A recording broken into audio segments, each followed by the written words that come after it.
Y ahí fue lindo porque hicimos un call para el ser. ¿Un call qué era? Ya ni me Le acuerdo. pusimos un long ser, como que quedaba mucha inflación por venir, y salió lindo. Vamos a ¿Qué ver era qué el sale Tiki lindo ahora. 26? Sí, me acuerdo. En esa charla que hablamos, el dólar estaba a 165 o 170 y los seres estaban destrozados. Exactamente. Entonces, nada, como que había mucha inflación por venir y la curva todavía no lo tenía Fue preciado, así. muy, fue muy criticado ese Tiki 26. Sí, Fue muy criticado. Que no sé qué, que la parte larga, no sé qué. salió hermoso. Y ahora, bueno, lo que tenemos que charlar un poco es que si no es el momento para salir, obviamente para el que puede ir tanto a pesos como a dólares, si no es el momento de salir de serie y estar en hard dólar. Ese es un temita que podemos tocar, Ahora vamos a, si te parece. ahora vamos a encarar a ver un poquito de arbitrajes. Yo ya no sé esto, qué está pasando. Yo no sé si veo mucha gente, poca gente. Ya perdiste la noción. No, porque la lista de espera se va agregando. Y esperemos, esperemos. Ah, un segundo. ¿Tenés que hacer algo vos? No.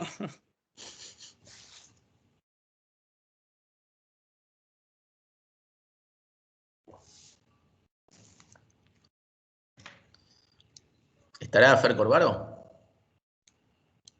Eh, y viste que Fer no se pierde ninguna, puede ser. No, está en todos lados, es un shadow. ¿Sí? Ya hay 200 personas. Y sí, no, la lista de espera se bloquea y está Ro ahí dándole acceso, pero O sea, está como. Hay mucho más para entrar, digamos. no sé si es una locura la lista de espera. Y esperemos un toque entonces, Sí, ¿no? sí, sí, esperemos un toque hace que dejen de subir. Vale, esperemos 10 minutitos. ¿Cuánto había inscriptos? 550 personas. Con lo cual realmente la mitad probablemente entre. O un poco más, diría.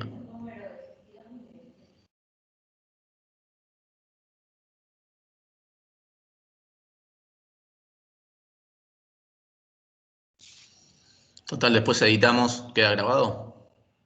Después lo grabamos y los vamos subiendo em, a YouTube. Todavía no lo subí. Estamos haciendo, Perfecto. bueno, ya arranco, voy a presentar un poco y empezamos a charlar un poco más. Y estamos haciendo todas las semanas. Bueno, primero, bienvenidos a todos. Nada, estamos haciendo estos talks todas las semanas. La semana pasada fue con Lidia One, que es Investor Relations de Pampa. La anterior trajimos a Fe Furiase. Es un poco un remixing de las charlas que yo hacía en Instagram, un poquito más formal ahora que tenemos Cocos. Aprovecho a agradecer a todos los clientes acá que están presentes, que hay un montón seguro. Tenemos ya increíblemente un montón de gente que está operando por Cocos y recién arrancamos, así que estamos súper contentos. Y nada, un poco para dar soporte a nuestros clientes y a la gente que nos sigue. Hacemos estos talks. La idea es que sea semanal. Perdón si alguna semana no lo podemos tener, pero la idea es que sea semanal. eh, con economistas cracks como Fede, con Investor Relations de diferentes empresas con las que nosotros invertimos todos los días. No sé, tal vez se me ocurre una idea más loca para la semana que viene y lo hacemos. Pero la idea es un poco eso, ¿no? Herramienta para que nosotros podamos comprar y vender activos y ganar plata, que es el único objetivo que tenemos por ahora en este negocio. Y bueno, así que esta semana, que es especial, porque está muy lindo el mercado, se me ocurrió traer a Fede, con el que ya conversamos muchísimas veces. Y, y nada, Fede, bueno, gracias por venir. La idea que se me ocurrió es que habremos un poquito, yo recibo siempre tu informe semanal de EcoGo y que habremos un poquito de cómo viene la parte más macro de Argentina. eh, y después empecemos a entrar a un poquito a unas ideas particulares de diferentes activos. Pero si querés, a medida que va entrando la gente, un poco presentarnos quién sos y después, para los que no te conocen, que son pocos seguramente, la mayoría te conoce, y después, nada, charlemos un poquito más de contexto y coyuntura, a ver cómo lo estás viendo vos. Dale, Ari. Genial. Gracias como siempre, para mí un placer. Eh, Nada, soy economista UBA, maestría en finanzas en Ditela y trabajo desde el 2008, 15 de septiembre de 2008. ¿Te suena esa fecha? Caída de Lehman Brothers, empecé a trabajar en Ahí Estudio Bain. arrancaste. Ahí arranqué, en Estudio Bain y Asociados con Miguel Bain y Marina. Aprovechamos para, nada, recordar al grande de Mike y que también trabajó con vos.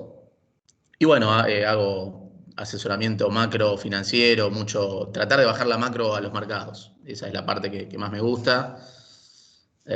Así que la idea es eso, hacer una charla, contar un poquito por dónde la vemos la macro, pero que nos sirva esa macro como insumo para la decisión financiera. Me parece que ese es el juego dinámico en esta Argentina con tanta volatilidad, tanta incertidumbre, pero a la vez donde me parece hoy es el momento de hacer ciertos trades que a la larga pueden hacer la diferencia, ¿no? Cuando veamos el partido de largo plazo, creo que si Argentina no se la pega, obviamente hay ciertos riesgos, pero creo que en el largo plazo uno va a poder identificar este como uno de esos momentos donde puede haber ciertos puntos de entrada muy interesantes.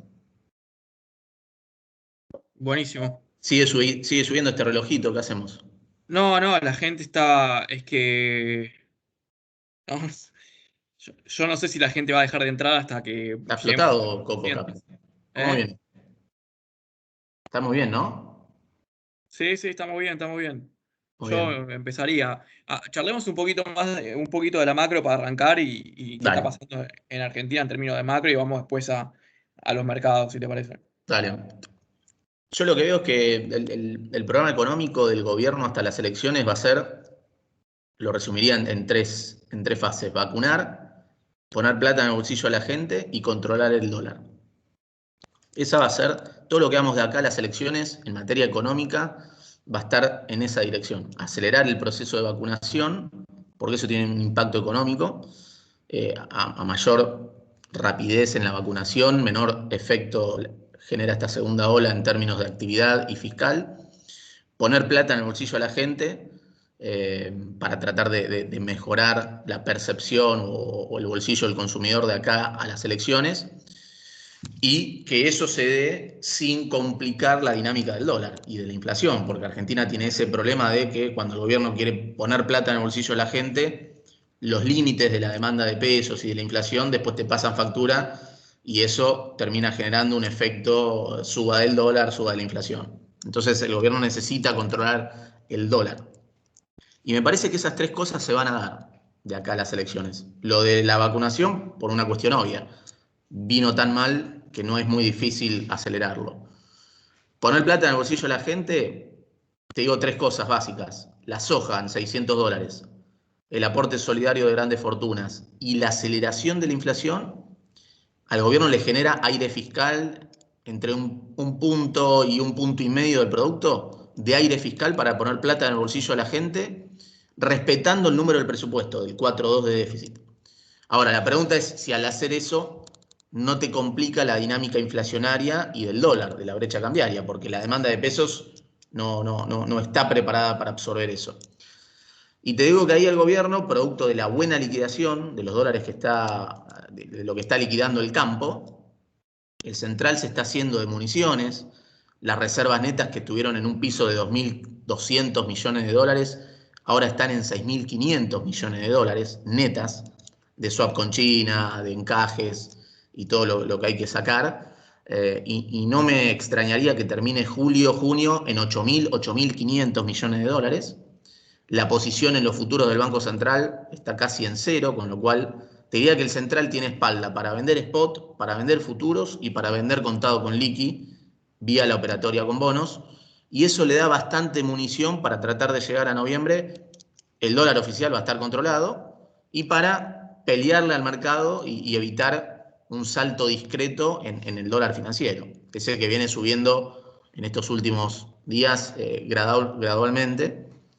Obviamente, acumulando distorsiones en el camino, atrasando el tipo de cambio real, comiendo colchones, atrasando tarifas de vuelta.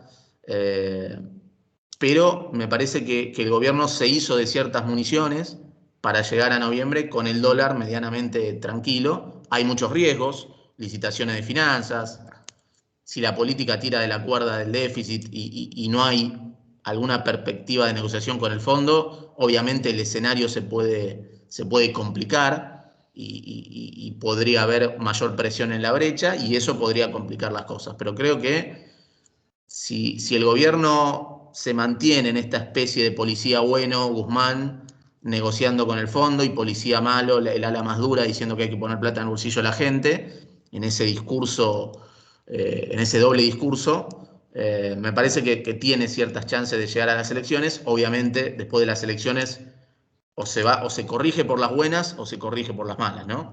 Ahí sí va a ser clave volver a la agenda de Guzmán, negociar con el fondo, porque si el gobierno intenta seguir de largo después de las elecciones, ahí sí la probabilidad de un shock nominal es mucho más alta, ¿no? Ahí te interrumpo, Fede, y justo tocaste un punto que hoy fue, digamos, clave, ¿no? Que es, o sea, el gobierno está acumulando reservas netas a mansalva fuerte todos los días, o sea, y no está interviniendo, o sea, se corrió del contado con liqui hace 2 o 3 semanas, te diría. Las paridades no paran de subir, o sea, histórica, digamos, hace mucho no se veía una suba tan interesante en paridades, pero contado con liqui sigue subiendo y no se lo ve. O sea, qué pensás vos que está haciendo el gobierno que acumula reservas y no pone nada en el contado? Bueno, buen punto ahí, Ari, ahí diste un punto interesante. Primero es una situación medio preocupante en el sentido de que el central está comprando dólares, está recomponiendo reservas netas, los bonos en dólares están subiendo por mercado, por demanda de mercado, pero la brecha sigue subiendo. Entonces ese es un problema, ahí hay un síntoma de que buena parte del mercado tiene mucha incertidumbre de cómo va a continuar la dinámica fiscal y monetaria hacia adelante. Básicamente, esta puja entre lo que quiere Guzmán, que es tratar de mostrar un número fiscal más prolijo y cerrar con el fondo, y lo que quiere el ala dura de la política, que es poner plata en el bolsillo a la gente y aprovechar ese colchón fiscal para meter más plata en el bolsillo a la gente, que probablemente gane gane la política, la ala dura de la política. Entonces, eso es lo que está, me parece, lo que continúa presionando en la brecha. Es verdad que el central, lo que viene pasando de octubre para acá, el central vende contado con liqui, interviniendo en la operatoria de bonos, es decir, vende bonos en dólares contra pesos y retira pesos de la cancha al contado con liqui, y por otro lado, recompra bonos en dólares contra dólares usando reservas del Banco Central. Ese balance, ¿cómo dio? Acumulado de octubre para acá, el central retiró 138 mil millones de pesos por vender bonos en dólares contra pesos, básicamente a L30, y usó 960, 970 millones de dólares de las reservas netas para comprar, para recomprar a L30 contra dólares. Fíjate cómo ese ratio da casi Te interrumpo, 144. te interrumpo acá porque para los que no saben, de hecho, es un tema que, de hecho, vos fuiste uno de los primeros que empezaste a seguir esta estadística, digamos, cuando al principio, nada, se hablaba un montón, esto que está diciendo Fede, se hablaba un montón de que el central vendía bonos contra, digamos, Exacto. de dólares contra pesos para bajar el tipo de cambio y había una crítica muy grande de que se estaban deudando a, no sé, al 15%, 18%, hasta que vos empezaste a mostrar que en realidad como pensábamos muchos, el central vendía los bonos contra pesos, pero los recompraba contra dólares, digamos, ¿no? Exacto. Y Entonces, no, lo su que estaba cartera usando estaba era, inalterada. lo que estaba usando era no stocks de bonos, sino dólares, digamos. Exactamente. Absorbía pesos, entregaba dólares y la cartera de bonos estaba inalterada. Es decir, no vendía bonos, vendía contado con liqui. Eso fue lo que estuvo pasando. De hecho, 138 mil millones de pesos que retiró y 960 palos de dólares que usó, te da un ratio de 144. Está cerca del tipo de cambio contado con liqui promedio del periodo, con lo cual te da la pauta de que estuvo vendiendo contado con liqui. En las últimas semanas, como vos decís, como el mercado empezó a demandar bonos en dólares, el central se corrió de la pata en la que recompra bonos contra dólares, pero siguió vendiendo algo de L30 contra pesos para bajar la brecha. Entonces, eso está ocurriendo en las últimas semanas, te diría en los últimos días, donde como el mercado está comprando dólares y el Banco Central no quiere perder reservas porque se las quiere guardar para cuando empiece la presión fuerte después de la cosecha gruesa, te diría que en los últimos días está más en la pata vendedora de AL30 contra pesos y no recomprando contra dólares. Pero la verdad que si el central termina junio, julio con 8.500 millones de dólares de reservas netas, esa va a ser la plata que va a usar para tratar de mantener el contado con liqui en orden hasta las elecciones. No hay forma de que haya, no veo un pago al Club de París que se usen 2.400 millones de dólares para pagar al Club de París. El gobierno va a intentar hacer alguna especie de acuerdo con el fondo para que no se le pague al Club de París sin entrar en default. Y al Fondo Monetario, que hay que pagarle 3.700 millones de dólares entre septiembre y diciembre, probablemente use los DEX, la ampliación de DEX del Fondo Monetario por 4.300 millones de dólares. Y en esa dinámica veo el dólar oficial clavado. No me extrañaría que empiece a viajar por debajo del 1% mensual. Hoy está yendo al 1, 1,2. Las tarifas también congeladas.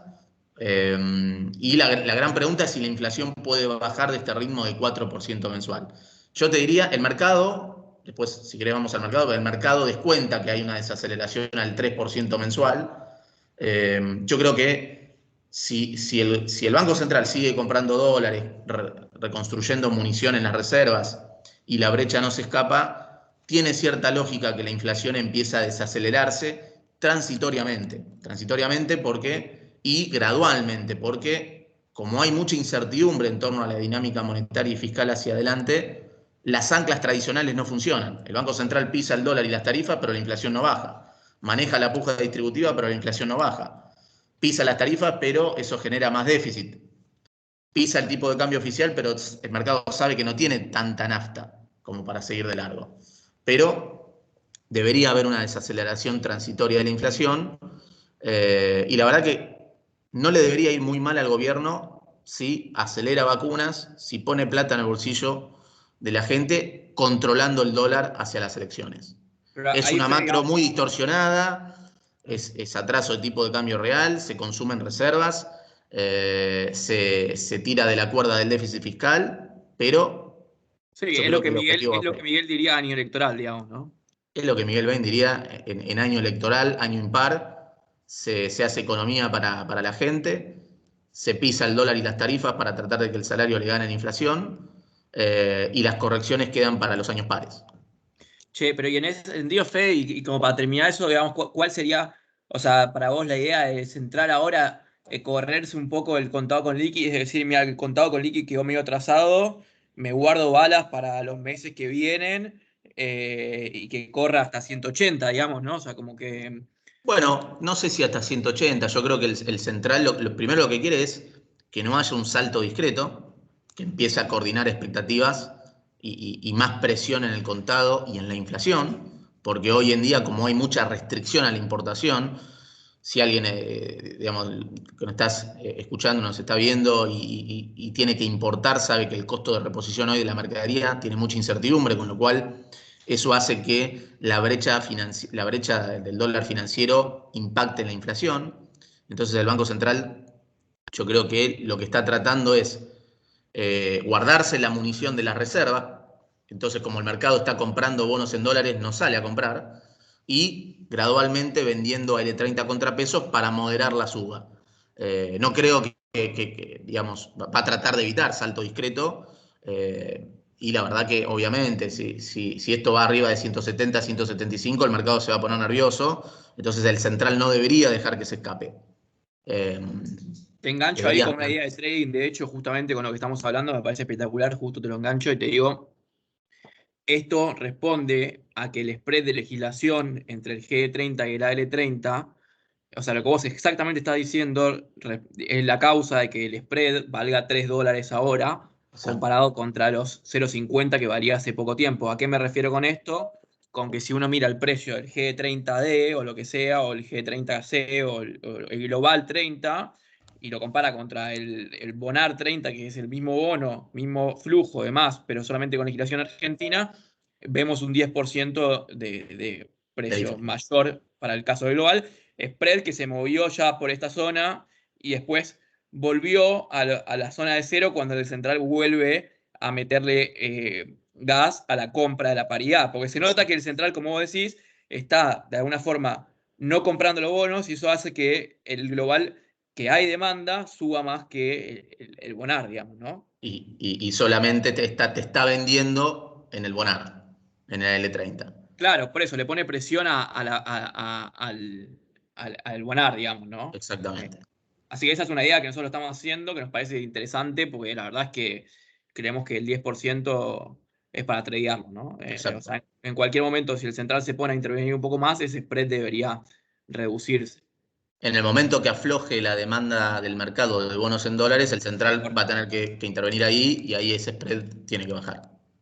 Bueno, entonces, y Fe, digamos, y enganchando un poco el tema conocido tema de drivers, digamos, ¿no? Una discusión muy grande, dada nuestros comentarios habituales de que Argentina sube sin drivers. Mucha gente comenta de que en realidad sí hubo drivers las últimas semanas en Argentina, más por el lado propio nuestro, tal vez, viste, las negociaciones con el Club de París, mejores negociaciones con el fondo, y también un contexto internacional, particularmente la TAM, más favorable. eh, ¿Vos cómo ves esto, no? O sea, ¿cómo ves esta discusión de que vos pensás que el rally que estuvimos viendo estas últimas semanas es porque hay más flujo comprador, se corrió un poco el flujo vendedor, o tal vez es puro, digamos, acompañamiento a Brasil y a Latinoamérica que está un poco mejor, digamos? Yo creo que hay un poco de las dos cosas, ¿no? Hay una parte del flujo global, pero me parece que también está ayudando esta tranquilidad cambiaria que tenemos porque el central recompra reservas, entonces las paridades muy bajas, en un mundo de tasas bajas, donde la curva de Argentina rinde 19, 16%, en un mundo de tasa, digamos, donde los países vecinos rinden 2, 3, 4%. Entonces, que el central esté recomprando reservas, recomponiendo reservas desde estos niveles de precio de bono, me parece que ahí el mercado está viendo cierta oportunidad. Y me parece que eso es lo principal que está jugando, ¿no? Ahí el problema es que, pasando a lo que tiene que ver con bonos en dólares, yo creo que la verdad yo creo que hoy es un momento de poner una ficha. Básicamente hay dos aspectos que se ponen interesantes, que es primero lo que se llama el carrying yield, el cupón ajustado al precio de entrada. Eso, a partir de julio de este año, empieza a correr el cupón que en algunos bonos va a 2,5% anual, por ejemplo el 41, y que eso ajustado al precio de entrada de 34 a 35 es un carry yield de 7%, 7 y pico anual. Entonces, Un poco más despacio eso, Fede. O sea que, digamos, viste, primero hace rato mencionaste como. Yo sé que veo que hay gente que es experta acá, más, pero hay gente que no es tan experta, digamos, ¿no? Entonces, o sea, hay dos como formas de medir la rentabilidad de los bonos. De hecho, vos lo mencionaste que los bonos argentinos rinden 19, pero ¿qué significa que, aparte de rendir 19, rinden 7, digamos? ¿Cómo es la comparación esa? claro, bueno, una forma de verlo es a través de lo que se llama el carry, el devengamiento del cupón, de la tasa que paga el bono. Siempre se dice que los bonos de Argentina no pagan carry, ¿no? Tienen cupón muy bajo, y eso es cierto. Arrancan con un cupón que empezó en 0,125 y va muy lentamente, en algunos casos a 2, 2,5, y en los casos de cupones más atractivos va a 4 o 5%. Y a partir del año de julio 2021 a julio 2022, algunos bonos empiezan a pagar cupones anuales de 2, 2,5. Son cupones semestrales, pero que se paga semestralmente de 2, 2,5 anual. Ahora, ese es el cupón que te da sobre los 100 de nominal del bono, pero vos estás comprando ese bono, ese nominal de 100 a 33, 34. Con lo cual, cuando ajustamos el cupón de 2,5 anual por el precio de entrada, 33, 34 cada 100 nominales, ese cupón ajustado por precio de entrada, en el caso del AL41, por ejemplo, te da un devengamiento de tasa, un rendimiento anual de 7%. Entonces, ahí hay un juego muy interesante, que es apostar a llevarse el 7% anual de acá a un año, apostando a que de acá a un año no va a haber default. Y probablemente no haya default porque no hay prácticamente vencimientos en dólares con el sector privado de acá al año que viene, con lo cual es muy probable llevarse ese carry ajustado por precio de entrada de 7% anual de acá a julio 2022. Y después hay otra cosa interesante que tienen los bonos en dólares que se llama el time value o el valor del tiempo, el efecto del paso del tiempo.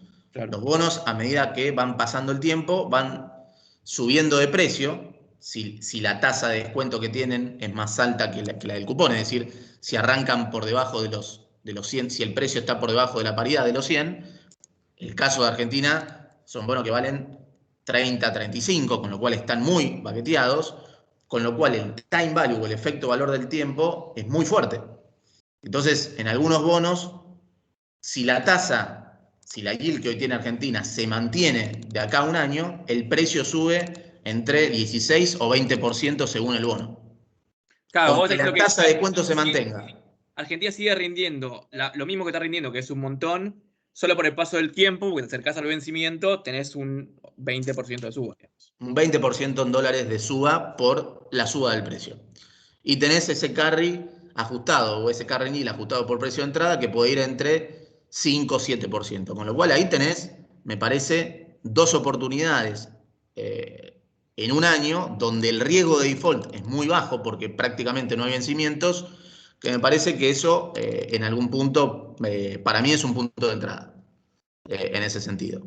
Sí, Es lo, un lo punto de único entrada. negativo ahí, raro que yo sea el negativo acá, pero digamos, para lo único negativo que yo veo en los bonos es, nada, que están, digamos, lo que se llama técnicamente sucios, ¿no? Es como que lo que veo es que, a diferencia de las acciones, los tenedores de soberanos todavía se quieren ir, digamos, ¿no? O sea, son tipos Exacto. que no descargaron todo, ¿entendés? Ese es un punto clave. El Excel, esto es lo lindo del Excel, el modelito del Excel. Ahora, el problema es que lo que llamamos la posición técnica del mercado juega en contra. Los fondos de afuera no quieren sumar riesgo argentino y probablemente no haya un catalizador en el corto plazo que cambie ese view.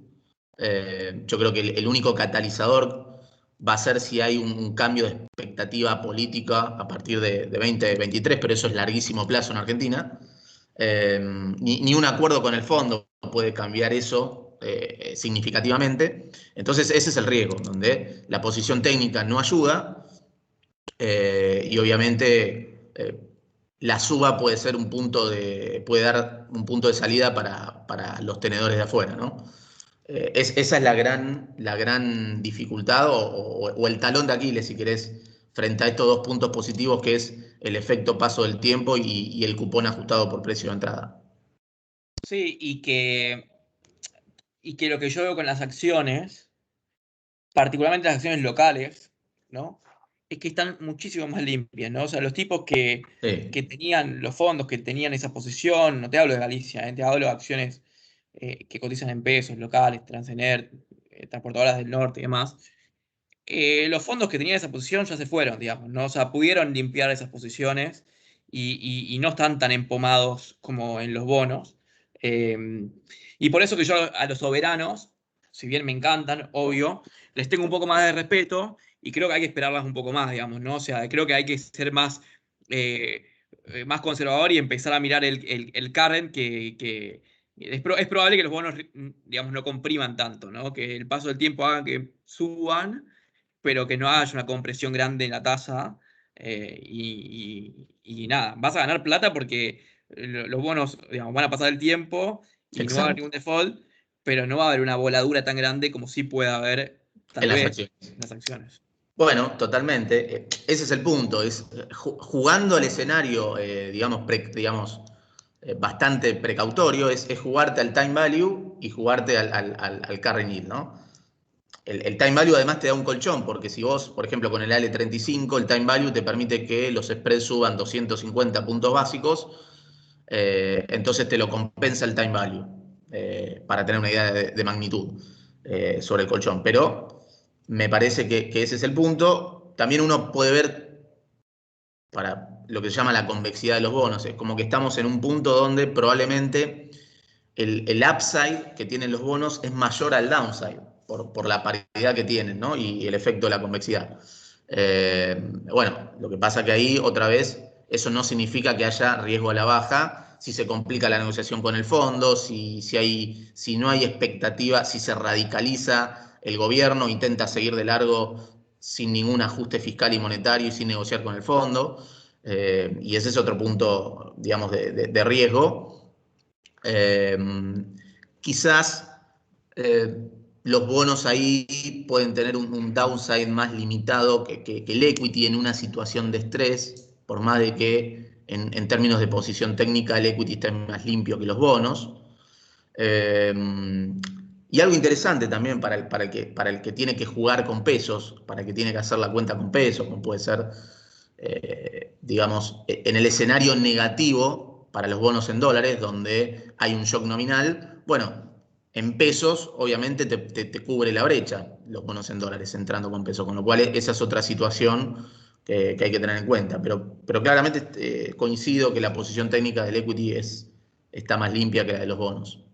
Voy un poco a, justo antes que empiece la charla, me lo mandaste por tu distribución que haces, un aviso de la Fed de que seguramente van a dejar de comprar, creo que no sé si dice que van a vender, empezar a vender los bonos que tenían en cartera corporativos que habían arrancado en marzo de 2020, en el medio del estrés, ¿no? No sé si te acordás, de Total. marzo de 2020 había un ETF que era de bonos high yield corporativos, no era high yield, eran investment grade corporativos, que un ETF que se opera un montón y llegó a tener como un 20% de descuento sobre el LAB. O sea, hubo un estrés Uno, tres. en ese momento enorme y bueno, salió la Fed a poner un poco de orden a eso, a comprar bonos en ese fondo, que no es mucha plata, creo que son 20 billones o algo así. Eh, Exacto.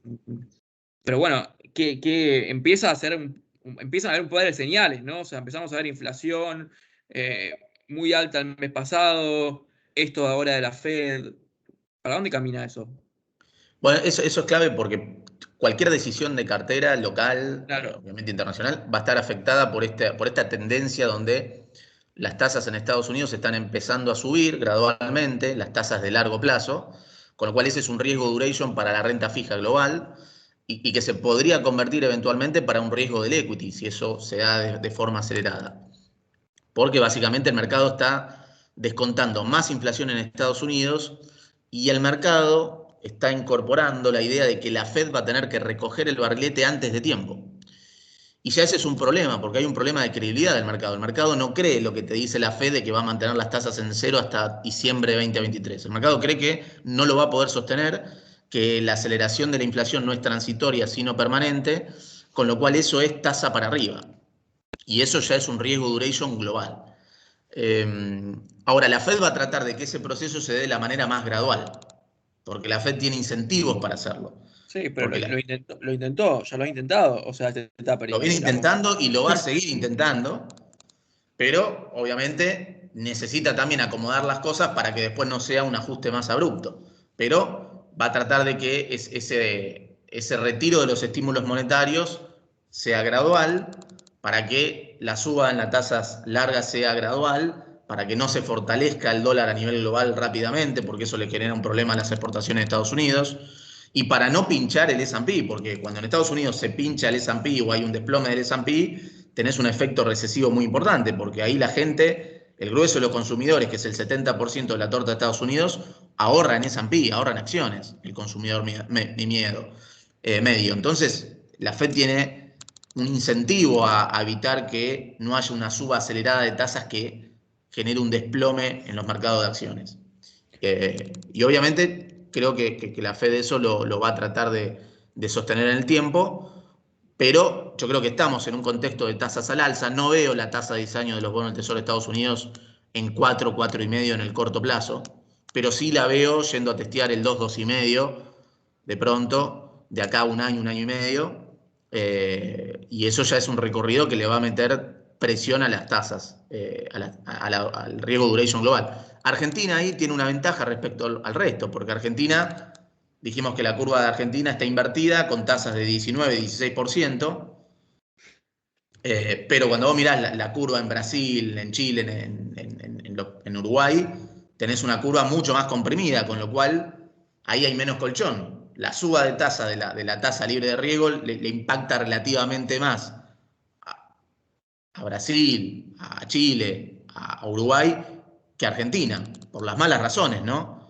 Pero me parece que eso es un riesgo, sobre todo más para el tramo medio largo de la curva. Creo que la Fed va a tratar de mantener la tasa en cero, pero el mercado te va a ir priciando que va a ir, que más temprano que tarde se va a tener que subir la tasa. Entonces, obviamente, la presión alcista primero la empezamos a ver en el tramo medio largo de la curva, ¿no? Sí, la pregunta es qué pasa con los commodities. O sea, digamos, como que es todo medio, viste, a mí siempre me cuesta ver, ¿no? O sea, qué es la causa, qué es la consecuencia. Digo, digamos, que haya empezado a haber inflación en Estados Unidos. ¿Es consecuencia de que los commodities han empezado a subir? O al revés, los commodities como que se adelantaron ¿viste? A un crecimiento y nada, pero digamos, uno mira el precio del petróleo ahora, por ejemplo haciendo máximo desde el 2018, ¿no? O sea, eso definitivamente pega en inflación de Estados Unidos, definitivamente la Fed en algún momento tiene que empezar a subir tasa y venimos, a mi entender, en una de las burbujas, digamos, de expansión monetaria de los bancos centrales más grandes de la historia, ¿no? Entonces, Totalmente. mi miedo es Fíjate eso, que ¿no? O sea, ¿cómo se desarma eso? es muy difícil. Fíjate que la hoja de balance de la Fed, el total de activos que tiene la Fed, desde la pandemia para acá se duplicó, casi de 4 trillones a 8 trillones. Eh, con lo cual, ir desarmando eso no es fácil. Y además, el otro punto, que es lo que hoy el mercado de Estados Unidos está tradeando lo que se llama el Fed Tapering, ¿no? Eso que empezó, que se tradeó en 2013, que es cuando adelantarse al timing en el cual la Fed va a decir, bueno, ok, voy a empezar a reducir el ritmo de compra de bonos del tesoro. Hoy la Pero Fed eso, está eso empezando a debatir eso. digamos, si uno tiene que decir, ok, ¿cómo tradeo eso, no? O sea, hoy, digamos, fue la primera vez que la Fed dice, voy a empezar a dejar de comprar algo y al revés, voy a empezar a vender, digamos, ¿no? ¿Cómo es el Y la Fed camino? hoy te dijo, sí, con los bonos corporativos, pero acá estamos hablando de los bonos del Tesoro de Estados Unidos, que es el tapering la Fed empezando a comprar a un menor ritmo. La Fed compra 120 mil millones de dólares entre bonos del Tesoro y bonos hipotecarios, de ritmo mensual.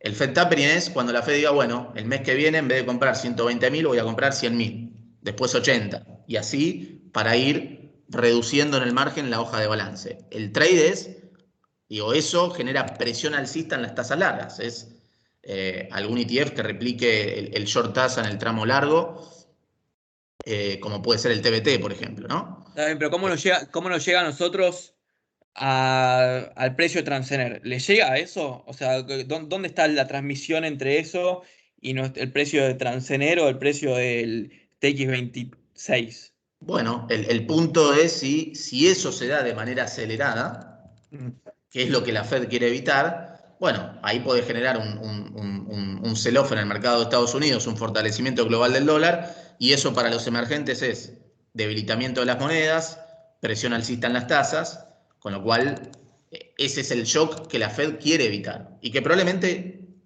yo creo que tiene cierta munición para evitarlo. Pero en el medio vas a tener volatilidad y cuando sale un dato de inflación complicado en Estados Unidos, y bueno, el mercado va a ser, la lectura del mercado es suben las tasas, baja el S&P y en los emergentes hay presión en las monedas y suben las tasas.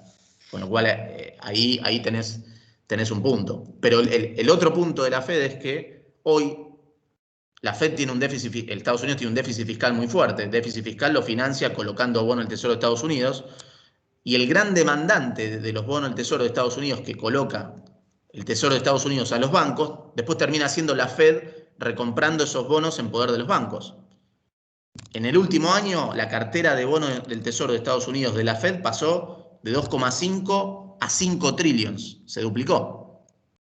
Y la tenencia de los países extranjeros, Japón y China, se mantiene flat en 1 trillón.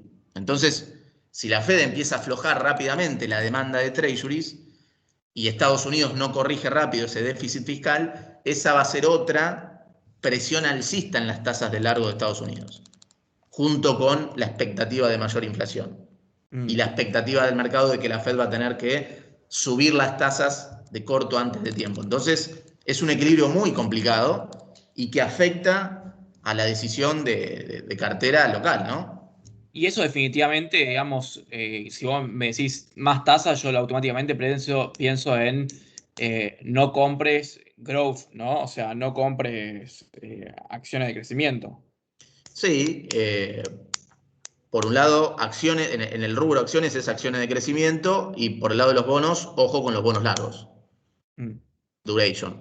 Como Argentina parte de precio de 35 y tasa de descuento de 16%, tiene mucho colchón porque el efecto es marginal. Entonces, de alguna manera, está aislada. El otro punto es que ese proceso viene con fortalecimiento global del dólar contra el resto de las monedas. Entonces, es para estar bullish dólar en términos de monedas. Decime si me equivoco, pero digamos, aparentemente esto de la Fed y demás cuestiones no va a ser un tema acá en los próximos meses. O sí, digamos, pero aparentemente es un tema más lento. Creo que nuestro único trade ahora es elecciones, digamos, ¿no? O sea, me parece que Local sí, totalmente. estamos tan cerca de las elecciones, está tan cerrado el flujo de entrada y de salida de contado con liqui. O sea, el contado con liqui opera muy poco y es relevante, pero es controlable, digamos. Y lo que sí o sea, lo que sí ahora se tradea son elecciones, digamos, ¿no? Me parece que ahora arrancamos en un momento donde vamos a empezar a separar de lo que pase medio en el mundo y vamos a empezar a tradear encuestas, digamos, ¿no? Sí, y yo creo que las elecciones, obviamente no soy analista político, pero no creo que sea un game changer. No creo que tengamos un resultado nítido o muy favorable para el gobierno o muy malo para el gobierno. Creo que va a estar ahí en el medio. El mercado ya tiene priceado en los bonos, me parece. Estos precios son de resultado medio, digamos. Yo creo que estos precios son de que al gobierno no le va mal, de que no hay un Mm. resultado malo para el gobierno en las elecciones, ni tampoco un resultado muy favorable para el gobierno. Ok, ok. ¿Cuánto? Para hacerlo, digamos, viste, como Gráfico. probabilidades, ¿no? O sea, digo, si teníamos esta charla en el 2013, digamos, ¿no? Exacto. Es muy parecido porque estamos acercándonos a unas PASO donde, digamos, veníamos de una destrucción de los activos muy similar a la que vemos ahora. Eh, Estoy hablando de pre-Massa, digamos, ¿no? O sea, Sí, las pasos de Massa del 2013. Eh, y bueno, a Massa le fue muy bien y los activos arrancaron una voladura histórica que se vio pocas veces en Argentina. Eh, ¿Qué pasa, digamos, o sea, digamos, si no digamos, cuánto vale no sé, el Merval si al gobierno le va mal para vos? bueno, ahí tenés un efecto que yo creo que esa pregunta va a depender de qué haga el gobierno si es que le va mal en las elecciones. Mm. Entonces, ¿qué hace el gobierno ahí? Evidentemente, para la lectura del mercado, si al gobierno le va mal, es un catalizador positivo para equity y para bonos. Es que el lunes hay que ponerle el precio, digamos. No sé, digo, o sea, definitivamente yo igual creo que, o sea, no, digamos, yo creo que en cualquiera de los casos este precio es barato, digamos, ¿no? Que al gobierno le vaya mal bien. A la larga seguramente. Eh, pero me parece que si uno tiene que poner el precio, mañana es lunes a la mañana, digamos, alguien le va a poner un bid o un offer Sí, al Merval, digamos, ¿no? Y el mercado se va a adelantar a eso. O sea, para mí, digamos, creo que el mercado se va adelante esa mañana, ese lunes a la mañana, totalmente. que para mí, y decime si me equivoco, para mí ahí todavía es bastante simétrico el trade, digamos, ¿no? Bueno, totalmente. Y en los bonos también. Está bastante, digamos, está más descontado que al gobierno no le va a ir mal en estos precios. Con Mm. lo cual, la simetría es si el shock más inesperado es que al gobierno le vaya muy mal, lo cual te puede generar un upside tanto en acciones como en bonos, pero yo creo que también hay que tener en cuenta que hay un upside limitado porque Mm. no tenés el mismo efecto sorpresa que tuviste en 2013-2015. Me parece que ahí, digamos, el gobierno pasado un poco dilapidó ese efecto sorpresa de que viene otro y se soluciona todo, porque no se soluciona nada si no hay un Sería, cambio político importante. Entonces me parece que el mercado ya no se come ese amague y no va a haber una euforia tal. Va a sería haber una mucho más presión al lindo, alza, pero la euforia es distinta, creo. sería mucho más lindo tener un rally no tan agresivo, post elecciones de un gobierno que no le va ni mal ni bien, pero que el día cero dice vamos a hacer estas medidas, que las pateamos hasta hoy, es el lunes a la mañana, el gobierno dice tal cosa, y ese sería el rally que uno debería esperar que ocurra, digamos, ¿no? Para que sea por lo menos sostenible. Y como vos decís, y al final del día, si los pies están empomados técnicamente en soberanos, un rally muy fuerte lo van a vender, digamos, ¿no? No, totalmente. Ahí el riesgo es que si al gobierno le va mal, que para el mercado inicialmente puede ser una buena lectura, sin euforia para mí, es qué posición toma el gobierno si le va mal en las elecciones. Mm. Se retoma la agenda de Guzmán y se trata de negociar con el fondo y generar expectativas, lo cual eso sería bastante bullish de corto plazo. O el gobierno dice, bueno, ya está, intento seguir de largo, me radicalizo y ahí me parece que es. ¿Qué hicieron en el 2013? Bueno, acordate que en 2014 hubo una corrección. Claro. Tuvimos la Sí, devaluación, la suba de tasas, y ahí ganaron cierto aire. Pero claramente el mercado jugaba con el efecto sorpresa y esa euforia de la expectativa de cambio de gobierno que me parece que no es la misma que tendríamos en esta ocasión. El mercado se va a poner bullish, pero te va a decir, ok, espera, vamos a ver quién viene, qué hace y cuánto margen tiene para hacer. Vayamos un Porque poquito después de más, 2 años hay elecciones de vuelta. vayamos un poquito más, que nos quedan 10 minutos y después quiero abrir un poquito para preguntas. No vamos a alcanzar a hacer muchas respuestas ni nada, pero digamos, Fede, tengo 500 lucas, tengo 1 millón de pesos. La verdad que no sé ni qué hacer. Si compro contado con liqui, compro, está buenísimo lo que cuentan ustedes, el tapering, los bonos de la fe y demás cuestiones.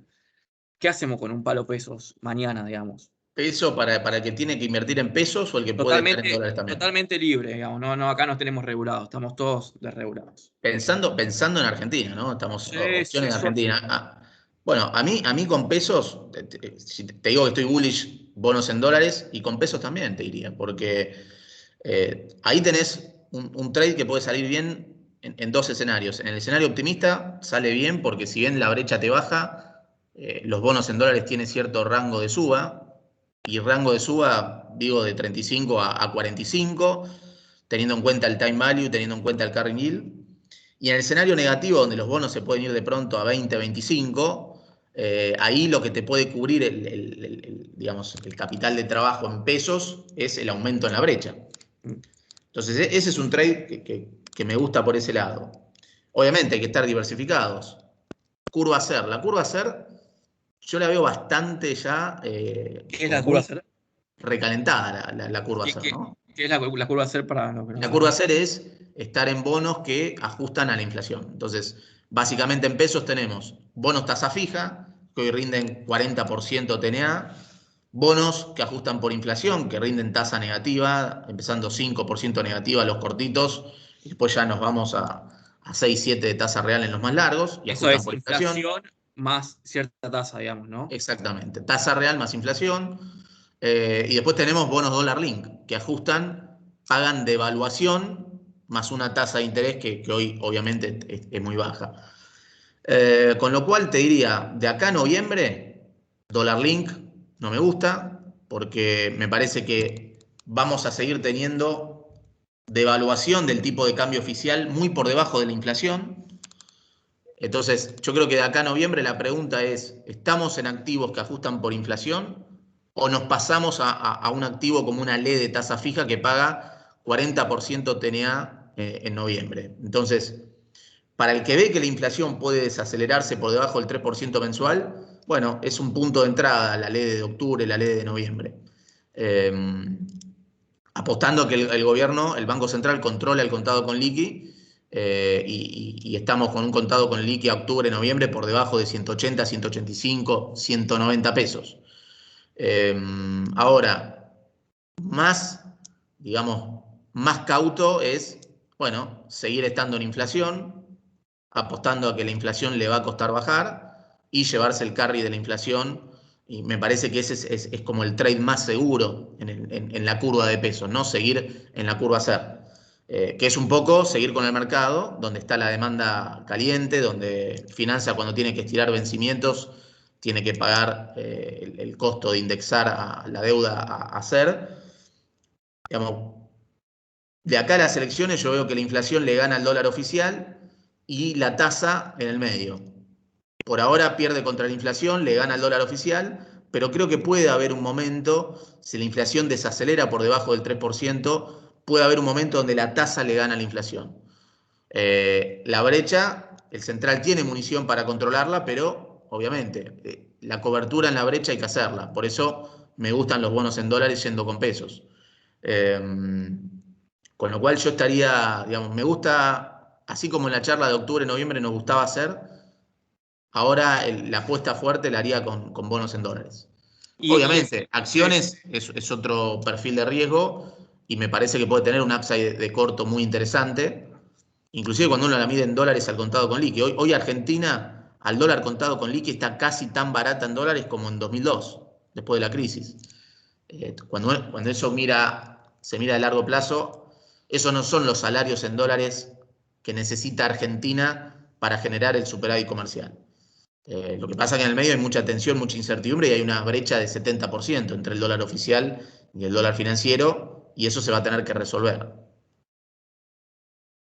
Che, y Fede, ¿y el sintético te sigue gustando el sintético de Dollar Link?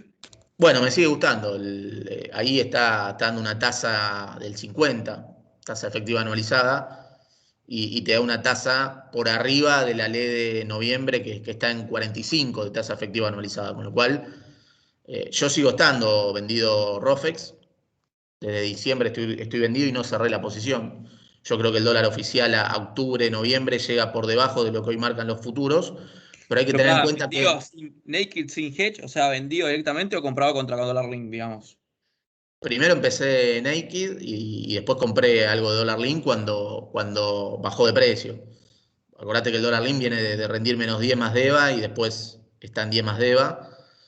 Después compré algo para hedgear un poquito esa posición, pero lo que hay que tener en cuenta es que hay mucho riesgo mark to market, es decir, la posición vendedora en futuros, si bien al vencimiento te puede dar la ganancia, en el medio puedes tener situaciones de estrés, si sube la brecha, te sube el futuro, estás apalancado y shorteado Sí, y ahí puedes tener riesgo más. pero todavía Rofex parecía una evaluación, digamos, más alta a la que aparentemente va a ocurrir, ¿no? Según tu visión. Exactamente. Y el dólar implícito de Rofex está más alto del dólar implícito que pricea la curva cuando haces digamos, lo que pricea la curva entre la LED de noviembre y el dólar link de noviembre. Pricea un dólar todavía por debajo de un dólar de 107, 108 a noviembre, por debajo de lo que marcan los futuros. Y me parece que el dólar a noviembre puede ser incluso más bajo que el 108. Por eso no, básicamente es atractivo el sintético. Eh, con lo cual es una opción, pero hay que tener en cuenta que el sintético tiene riesgo mark to market en la posición vendida en futuros a noviembre. Y no todos pueden operar con liquidez en ese tramo. Fede, te hago una pregunta, si llevo dos, pero una pregunta acá de los invitados. José pregunta, ¿cómo es la dinámica exportadora, más allá del agro y la balanza comercial en el segundo semestre, digamos, ¿no? Bueno, ahí obviamente vamos a tener va a aflojar fuerte porque la liquidación de la cosecha gruesa ocurre hasta junio, julio, y ahí va a aflojar bastante, y van a ser los meses donde el Banco Central use la munición la munición que se hizo durante los meses de la cosecha gruesa, marzo, abril, mayo, junio, para vender contado con liqui y llegar con el dólar lo más sin un susto en la brecha hacia noviembre. El riesgo está, puede pasar. Si la política tira más de la cuerda del déficit fiscal y de la emisión monetaria, si no se logra cierto acuerdo con el fondo, si hay tensión política con el campo, todo eso puede generar susto en la brecha cambiaria. Pero el gobierno tiene municiones para evitarlo. Te hago la última. ¿Qué opinas de Brasil? ¿Seguís Brasil? Sí, Brasil, yo no estoy tan bullish en lo que es moneda. Todavía me parece que le queda recorrido a la tasa de interés del Banco Central. La inflación está muy por arriba. Todavía Brasil tiene tasa real negativa, que eso es toda una anécdota para la historia brasileña de los últimos 10, 15 años. Con lo cual, Brasil tiene que corregir el déficit y seguir subiendo tasa. Y eso digamos, es un factor que todavía le puede meter presión al real brasileño y a los bonos, pero en el equity la verdad que Brasil se viene recuperando rápido, las exportaciones están fuertes, con lo cual ese proceso de corrección tiene ciertos amortiguadores, y la verdad que si la tasa en Estados Unidos tiene una ventana de estabilidad, bueno, en la parte del equity puede seguir abriendo oportunidades en Brasil. Bueno, Fede, buenísimo. La verdad que espectacular. No sé, muchas gracias a todos por venir, a vos. Ojalá hagamos una de estas antes de que, nada, un poquito más cerca de las elecciones y que lleguemos con precios más altos de los activos. Así va a ser un poco va a ser un poco más difícil igual, ¿no? La pregunta que yo me hago es qué pasa si llegas con el Merval en $800 a las elecciones. ¿Vas vendido? O sea, ¿te vas comprado o te vas vendido, ¿no? Como que ahora, para mí, si la elección es este fin de semana, es más fácil saber qué hacer.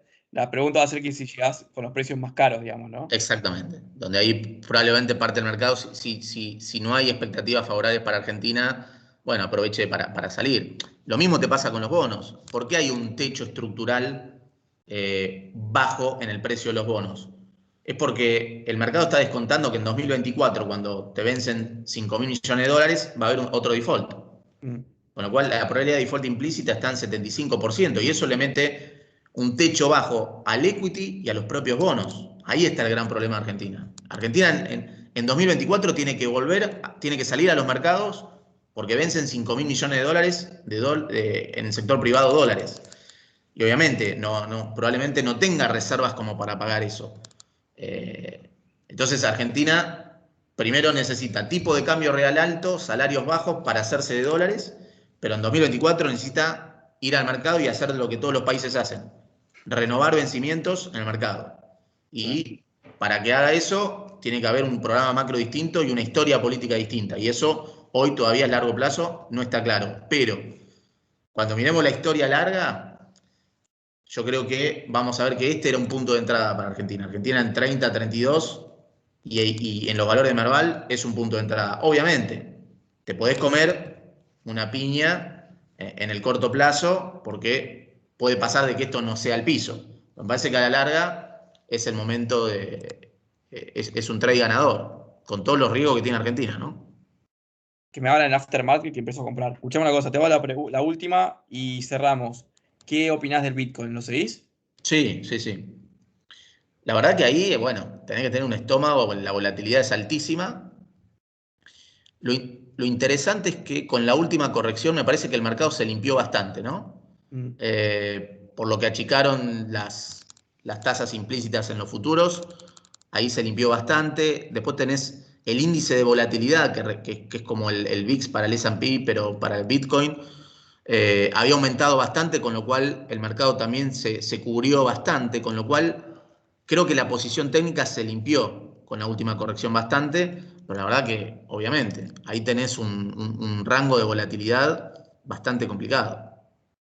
Pero más de la parte tipo fundamental, ¿no? De tu lado más economista. ¿Te hace sentido que que tenga reserva de valor, o Sí, para vos es un activo más especulativo, más que nada? no, yo creo que la verdad que vamos a un mundo donde las monedas virtuales van a ir ganando peso. Lo que pasa es que detrás de eso está la competencia con las monedas duras. La fortaleza macroeconómica de Estados Unidos se basa en la confianza con el dólar. Entonces ahí tenés, te diría, hasta un tema geopolítico de largo plazo.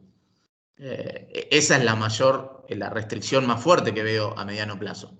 Pero parece que el mundo va hacia eso. Podemos discutir a qué velocidad, con lo cual, obviamente, es para ponerle una ficha a largo plazo, pero bueno, obviamente, tenés que tener estómago para bancarte esa volatilidad. Fe, espectacular. Gracias por esto. Gracias a los cientos de personas que se sumaron. Estoy muy agradecido. Fe, convocatoria tuya, espectacular. No, por favor, Ari, para mí un Bien. placer. Sabes que te admiro mucho, sos un crack y la tenés que seguir rompiendo. Así que nada, siempre a disposición para acompañarte. Gracias a todo el equipo de Cocos, que nada, son cracks. Somos poquitos y laburamos muy fuerte. Varios están acá moderando. Así que nada, ahora se cuenta en Cocos y empezamos a operar. Tenemos muy buenas comisiones el servicio creo que es muy bueno. Abrazo grande, Fede. Gran abrazo.